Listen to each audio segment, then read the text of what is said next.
Hello viewers, welcome to the new video. In this video we are going to discuss horizontal curve and transition curve. So before going to this, we will have some stretch of road which is straight here. This is my straight stretch of road, and after that we have some circular curve. Okay, that's type of curve. This is basically I'm just telling here circular curve. I'm just taking an example of circular curve. So this is my circular curve. What is the meaning of circular curve? Circular curve is the curve which radius doesn't change along the alignment of roads. Alignment मतलब होता है कि जो उसका path है, road का जो path है उसके साथ साथ जो रेडियस है कर्व की, ठीक है, वो रेडियस सेंटर लाइन से हम हमेशा किसी भी सड़क चाहे कितने भी नंबर ऑफ लेन्स हो, remember that you will take always from the center of roads. You will take radius from the center of roads. So at that case, like this, I have a value of radius capital R, which is starting from the point or the section. I am taking this section 1. From the 1 sections, my circular curve started, and it will finish after the section. Here is section 2. तो section 1 से section 2 तक आपका circular curve है. ये circular curve के बाद again I have a straight alignment of my roads, right? So this is the case of horizontal curve. तो horizontal curve के अंदर हमने circular curve के बारे में पढ़ा, ठीक है. अब ये सर्कुलर कर्व के बारे में हमने क्यों पढ़ा? Because we have some formula related to this particular radius. तो ये जो रेडियस आर है इससे हमारे काफी फॉर्मूले रिलेटेड है. जैसे सबसे पहले जो फॉर्मूला है हमारा वो सर्कुलर कर्व पे डिपेंड करता है हमारा super elevation. Super elevation we already covered this portion that the value of super elevation is equal to e plus f v square by gr, right? So this is the formula for super elevation. Here small e is the rate of super elevation and this r, right? This is the radius of curve. Radius of curve. अब ये जो radius है curve का, तो ये radius किसके लिए applicable होगा? This is applicable only for circular curve, right? तो यहाँ पे एक पोर्शन तो हमने ये देखा कि जो हमारा रेडियस है वो सुपर एलिवेशन में, राइट? उसके अलावा हमारे पास एक और फॉर्मूला था जो हमारा एक्स्ट्रा वाइडनिंग का था. Extra widening on horizontal curve, इसमें हमारे पास जो फॉर्मूला था एक्स्ट्रा वाइडनिंग का डब्ल्यू कहते थे हम इसको, and that will be divided into two parts. The first part is your mechanical widening and the another part is psychological widening. The value of mechanical widening is depend on the wheel, between the wheel base length, right? हमें देखिए wheel base या length of vehicle पे depend करती है, ठीक है. In simply this is my single axle, this will connected with another axle, ठीक है. इस तरीके से हमारा व्हीकल होता है. तो जो व्हील बेस है, जनरली व्हील बेस का मतलब होता है विड्थ से रिलेटेड. दो व्हील्स के बीच में जो विड्थ होती है उसको हम कहते हैं wheel base, right? Wheel base, इसको हम डिनोट कर रहे हैं बी से, राइट? इसके बाद हमारी होती है length of vehicle. Length of vehicle होती है जो फ्रंट एंड रियर एक्सल के बीच में जो ये रिजिड कनेक्शंस है, ठीक है, इसकी लेंथ को हम कहते हैं एल, और इसी को हमें यूटिलाइज करना है यहाँ पे, राइट? ओके. और इसके बाद हमारे पास देयर इज अनदर थिंग, हमारे पास एक इस तरीके से हाइट ऑफ व्हीकल होता है, ठीक है. तो इसको हम कहते हैं हाइट.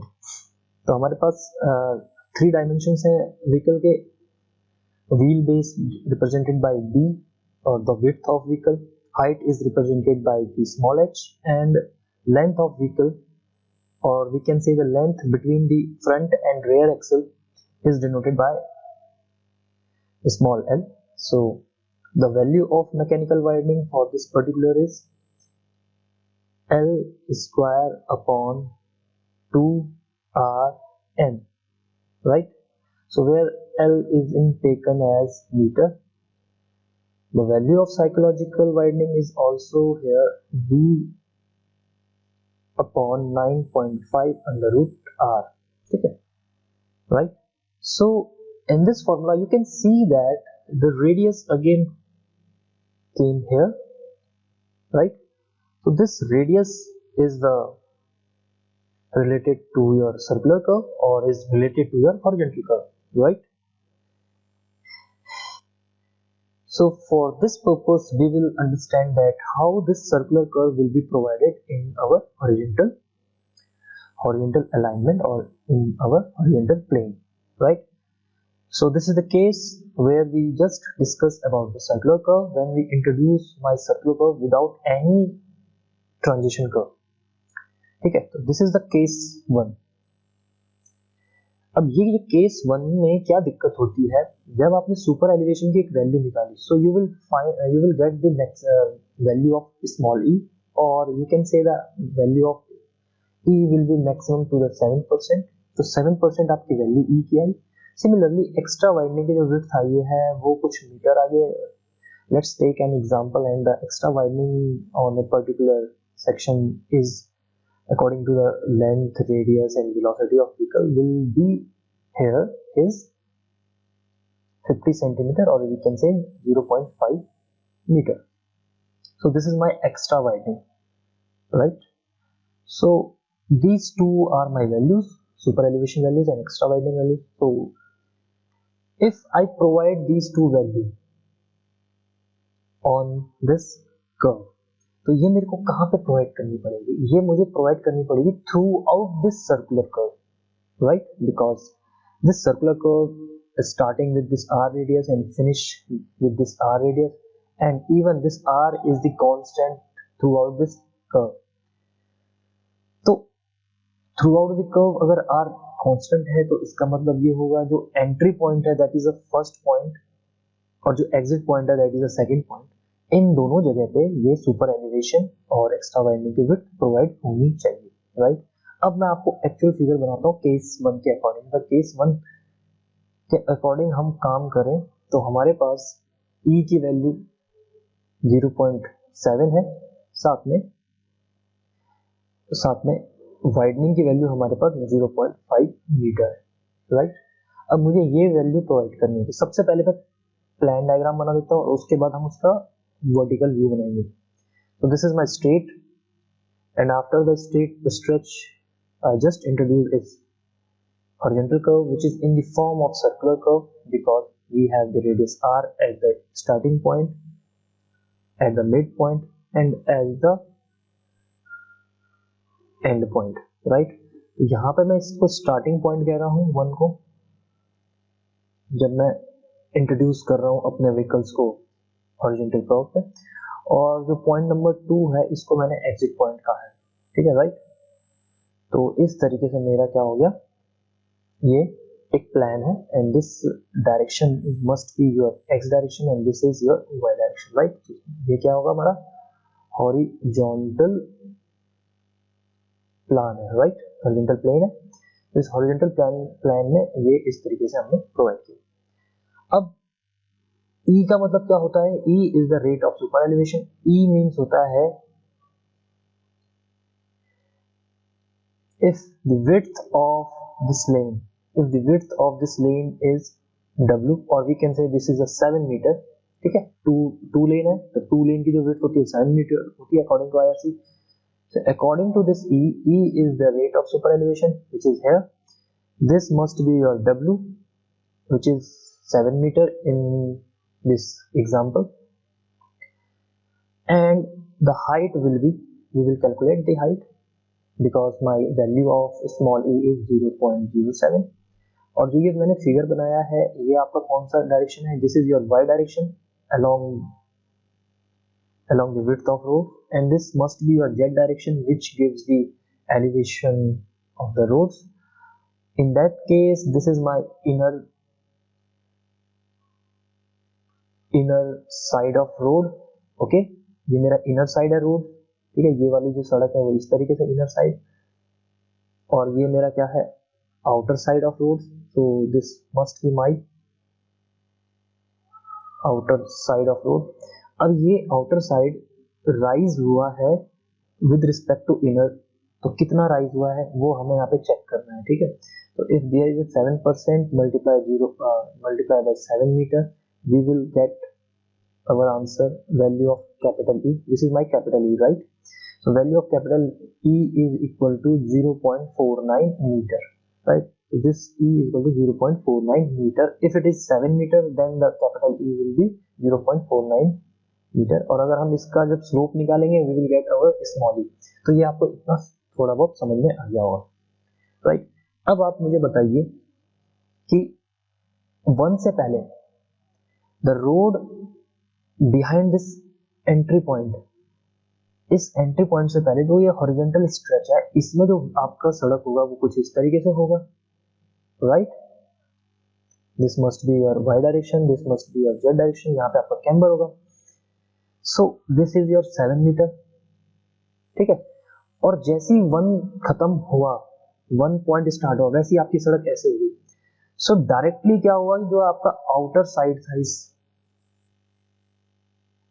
सड़क का और ये आपका इनर साइड है, डायरेक्टली अगर इस तरीके से आपको देखने को मिलेगा तो ये क्या होगा, एक तरीके से ऑब्स्टिकल की तरह एक्ट कर रहा है, right? This is act as an obstacle which is just above the ground, और we can say that just above the road surface as 0.49 metre, ठीक है। 49 सेंटीमीटर कर लेते, तो 49 सेंटीमीटर का अचानक से एकदम से आपका जो आउटर साइड है रोड की वो क्या हुआ, राइज हो जाएगा इस तरीके से, राइट? इस तरीके से। अब ये फिगर बना है 0.49 मीटर, तो ये होगा। तो ये जो एक्स्ट्रा पोर्शन आपने कहाँ प्रोवाइड किया, this extra portion you will provide at the entry point, ठीक है, केस 1 के अकॉर्डिंग, जहां पे आपने कोई ट्रांजिशन कर्व नहीं दिया है, ठीक है। तो अगर ये इस तरीके से होगा तो आपका जो व्हीकल है वो क्या करेगा, इसको एज एन ऑब्स्टिकल लेगा, क्योंकि आपको पता है जब हमने एसएसडी का फॉर्मूला पढ़ा था तो वहां पे हमने क्लियरली मेंशन किया था my obstacle will be 15 centimetre above the road surface. ऐसा कोई ऑब्जेक्ट जो 15 सेंटीमीटर रोड सरफेस से ऊपर है उसको मैं ऑब्जेक्ट कंसीडर करूंगा, right? This is given by the IRC. तो यहाँ पे तो 15 सेंटीमीटर से तो काफी ज्यादा है, this is near to the 50 centimetre, 50 centimetre के बराबर हो रहा है यहाँ पे। तो ये तो मेरा बिल्कुल ऑब्स्टिकल होगा, that will very harmful for my vehicle, my vehicle will be collide to this particular section of road जो मैंने यहाँ पे डार्कन किया है, लाइक दिस, राइट? तो इससे मेरा टकराएगा। तो एक तो ये प्रॉब्लम होती है केस 1 में, राइट? तो हम केस 1 में नहीं प्रोवाइड करते हैं डायरेक्टली अपना सर्कुलर कर्व। तो केस 1 में सुपर एलिवेशन से क्या दिक्कत होती है ये आपको पता चल गया। Now come to the point of extra widening, ठीक है। अब एक्स्ट्रा वाइडनिंग का केस ये होता है कि you will provide a extra highway, ठीक है। अभी मैं इसको रब कर देता हूं। तो यहाँ पे हमने एक चीज सीखते हैं, फिर से मैं इसको बना देता हूं आपके लिए। So we have this value extra widening, right? And the widening value is 0.5 meter, which is depend on the formula like this. Here we have this formula, right?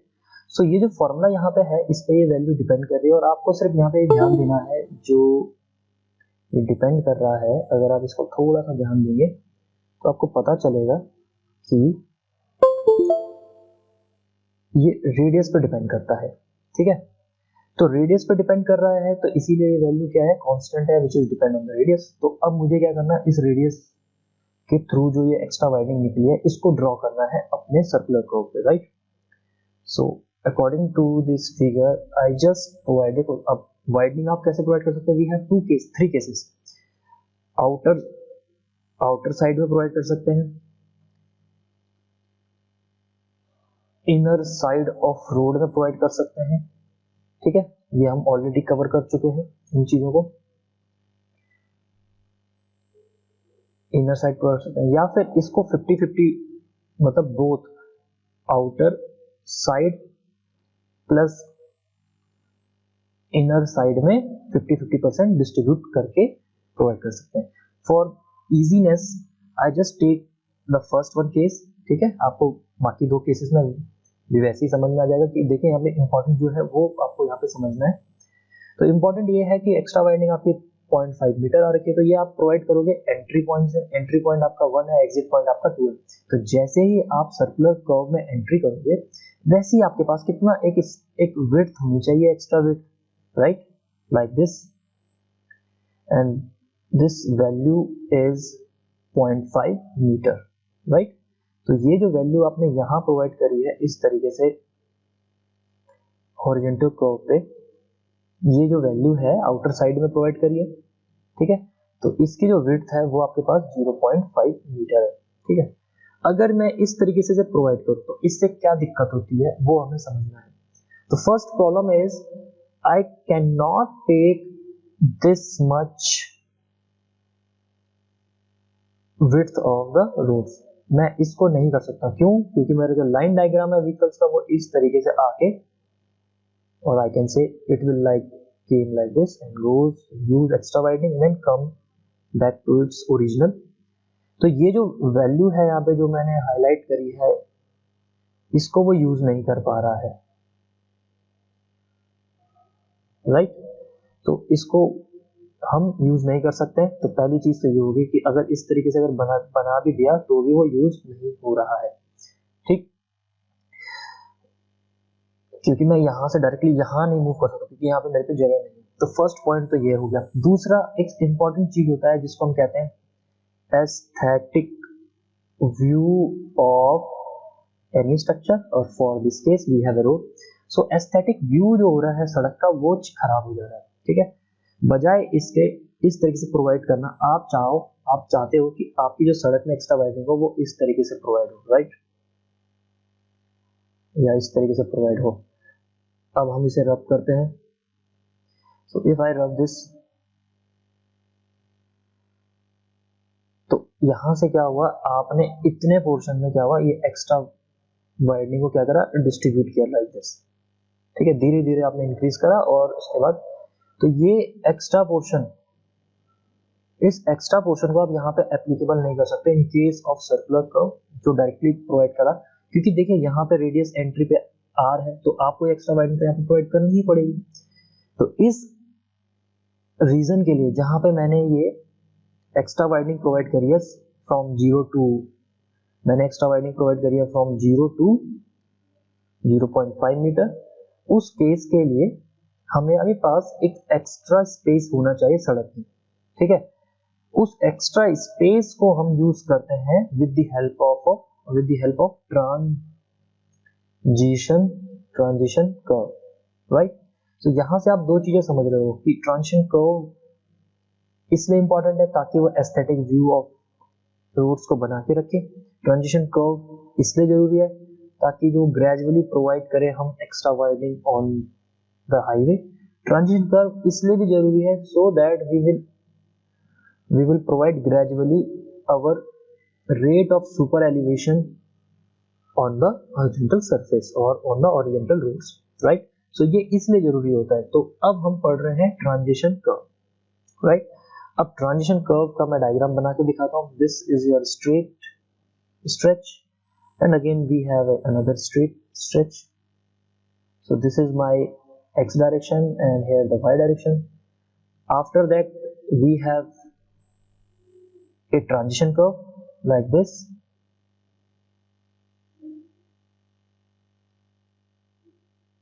right, and at the end of transition curve I have a circular curve, okay। so I just classify these sections, like this is my first section, second section, third, and this my fourth section, right? Here is the center line of roads, here the center line of roads. अब यहाँ पे जो green colour से represent कर रहा है that is your transition curve, right? और जो ब्लू कलर से रिप्रेजेंट कर रहा है वो है आपका circular curve, right? Now what is the definition of transition curve? Transition curve is a kind of curve which radius vary from infinity to some value, ठीक है? तो ट्रांजिशन कर्व एक ऐसा कर्व होता है जिसका रेडियस वेरी करता है from infinity to a certain value. Right this we have this transition curve which is almost straight. So straight curve का जो रेडियस होता है वो इंफिनिटी होता है, बट ये सेकंड सेक्शन में जाते हुए it's attend some value which is your r, और ये r फिर सर्कुलर कर्व में मेंटेन रहा अप टू थर्ड सेक्शन.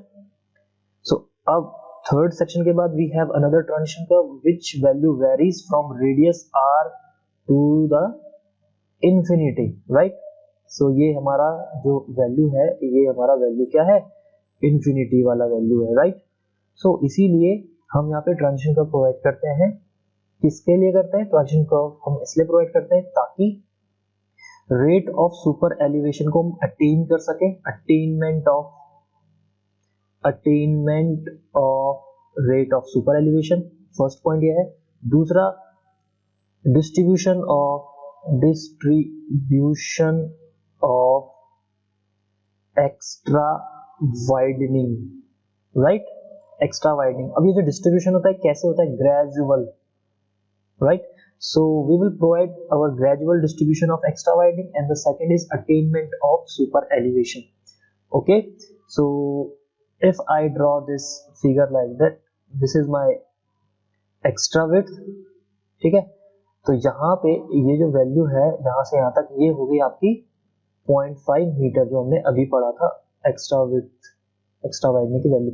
उसके बाद सर्कुलर कर्व में it will be maintain like this, 0.5 maintain रहेगा up to the third point. अब थर्ड पॉइंट के बाद it will decrease from 0.5 metre to the 0. तो इस वजह से आपका एस्थेटिक व्यू हाईवे का खराब नहीं होता है for the introduction of super elevation. Just introduce a transition curve and you will get your good aesthetic view of highway. The second point is, if I need to attain my rate of super elevation, we will have a transition curve. In this transition curve, I just rotate my outer side of pavement. ठीक है, अभी हम थोड़ा सा कुछ सही करते हैं. ट्रांजिशन कर्व का फर्स्ट पॉइंट हम समझ गए. अब दूसरा पॉइंट जो है वो है हम यहाँ पे अपना सुपर एलिवेशन को अटेन करना चाहते हैं, राइट? तो यहाँ पे एट ये वाई डायरेक्शन है, जेड डायरेक्शन. तो फर्स्ट सेक्शन पे आपका this is your camber, this must be your width of road, this is your inner I point, this is your outer side of roads, ठीक है? तो ये case था आपका फर्स्ट सेक्शन पे, ठीक है? और सेकंड सेक्शन पे आपका क्या केस होगा? This must be Y direction. Second case में सेकंड सेक्शन पे जब आप जाओगे तो आपकी जो सड़क होगी वो कुछ इस तरीके से होगी, ठीक है? इतना बड़ा तो नहीं होगा पर we have some like this, ठीक है? ये आपका E होगा, ये आपका कैपिटल E होगा. This must be your outer surface, this must be your inner surface, and we can say this is my 7 metre, okay? Because this rate of super elevation is very small, so the hypotenuse is equal to the horizontal distance which is 7 metre, ठीक है? बहुत छोटा super elevation है यहाँ पे, rate of सुपरएलिवेशन इसकी वजह से ऐसा है, और जो ई की वैल्यू है वो आएगी आपकी 0.49 मीटर। ठीक है, तो आपकी पहले केस में सरफेस जो थी वो इस तरीके से थी, पेवमेंट सरफेस, दूसरे केस में कुछ इस तरीके से होगी। ठीक है, तो आपने क्या किया, आपने जो ये वाला सेक्शन था इसको तोड़कर क्या करा, इस तरीके से बना दिया। ठीक है, पहले ये इस तरीके से था, उसके बाद आपने ये इतना एक्स्ट्रा पोर्शन इसमें ऐड किया। ये एक्स्ट्रा पोर्शन जब आप ऐड करोगे तो आप क्या करोगे, इसको ग्रेजुअली इंट्रोड्यूस करोगे। ठीक है, ग्रेजुअली इसको राइज करोगे।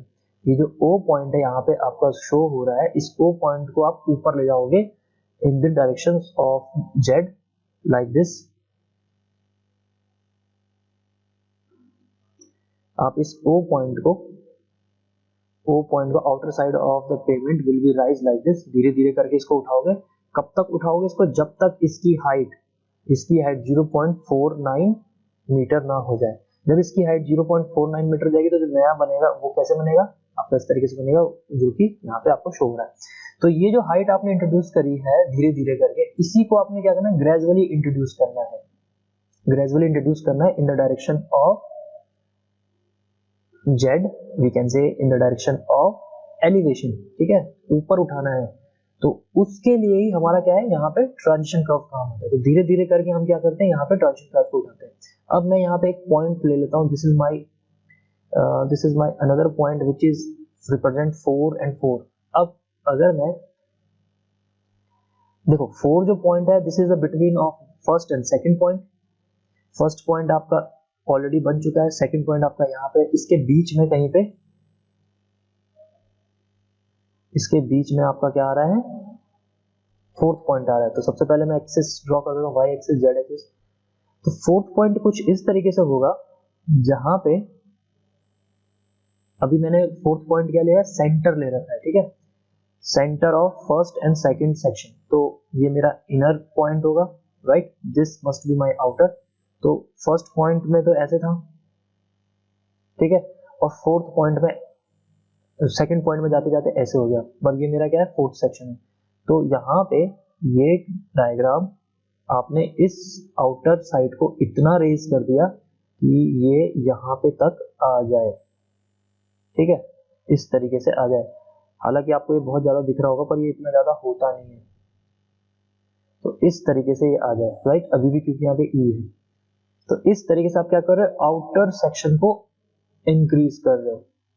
ठीक है, कब तक करोगे, जब तक ये कैपिटल ई की वैल्यू ना आ जाए, which is at the starting point. देखो 2 क्या है, स्टार्टिंग पॉइंट, और we can say starting section of circular curve. और at the circular curve we need a super elevation to counter my super centrifugal forces, and this super elevation is denoted by the capital small ई।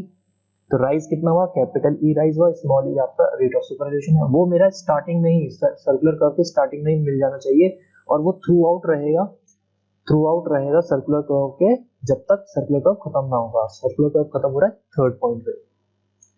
सो इसीलिए एक gradual increase करना था outer side को। उस outer side को gradually increase करने के लिए we introduce my another type of curve which is known as transition curve. So this is the importance of transition curve, right? In our next lecture we will understand what are the different transition curve. Transition curve के भी types होते हैं, different transition curve होते हैं, and how we will calculate the value, or we can say the length of transition curve. So first हम पढ़ेंगे types of transition curve, then we will go with the length of transition curve. ठीक है, right. अब जो type यहाँ पे है, वैसे तो बहुत टाइप के होते हैं, लेकिन यहाँ पे क्योंकि मेरा एक सुपर एलिवेशन फोर्स और सेंट्रीफ्यूगल फोर्स और we can say centrifugal acceleration act कर रहा है, तो उसके बेसिस पे हमें टाइप यहाँ पे डिसाइड करना है, राइट। और जब हम टाइप डिसाइड कर देंगे, then we will get the length of the transition curve according to the equation of that particular curve. ठीक है, जैसे सर्कल की इसकी इक्वेशंस होती है, वैसे ही हमारे जो कर्व्स होते हैं उनकी क्या होती है, इक्वेशंस होती है। तो ट्रांजिशन कर्व में हमने कौन सा कर्व यहाँ पे यूज करेंगे, राइट, उसकी जो इक्वेशन होगी उससे हम लेंथ फाइंड आउट करेंगे ट्रांजिशन कर्व. तो this is we will cover in our next lecture. I hope you understand the concept of transition curve, right, and little bit idea of the horizontal curve, right. So this is all. Thank you all. Have a nice day.